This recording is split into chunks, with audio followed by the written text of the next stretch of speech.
Hello' everyone, মই ডিম্পল আৰু মোৰ অন্য এটা ব্লগলৈ আপোনাক স্বাগতম। স্কুলীয়া দিনত বাৰু এনেকৈ মোৰ নিচিনা কোনে খাইছিল ৰুটি আৰু মেগী, তেনেকৈ লৈ যোৱাও হয় আৰু খোৱাও হয়, নহয়নে? কোনে কোনে খাইছিলে বাৰু কমেণ্ট কৰি জনাবচোন। তেনেকৈ মই আজি পিছবেলা খালোঁ, যিহেতু ৰাতিপুৱা ভাত খোৱা হৈছিলে সেইবাবে। তাৰপিছতে খাই বৈ মই 6টামান বজাত য়োগাৰ ক্লাছলৈ বুলি গ'লোঁ। য়োগাৰ ছাৰে আমাৰ বাবে সকলোৰে বাবে ভেদাইলতাৰ পাত লৈ আহিছিলে নিজৰ ঘৰৰে, যিহেতু ছাৰৰ ঘৰত বহুত বস্তু জানেনে, আপোনালোকক ব্লগত দেখাম বাৰু দেই মই।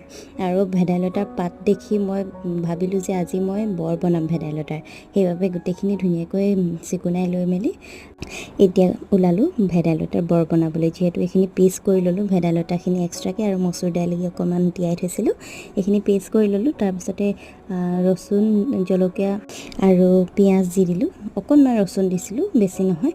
তাৰপিছতে এইখিনি মচুৰ দাইলখিনি দি দিলোঁ, লগতে মিক্স কৰি লৈছোঁ।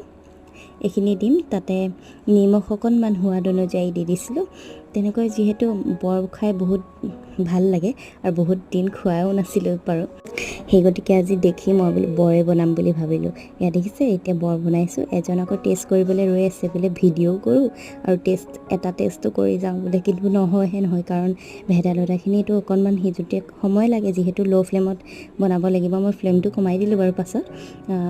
এয়া দেখিছে, মোৰ প্ৰথমখিনি এতিয়া হৈয়ে গৈছে অলৰেডি, তাৰপাছতে দ্বিতীয়খিনি বনাইছোঁ।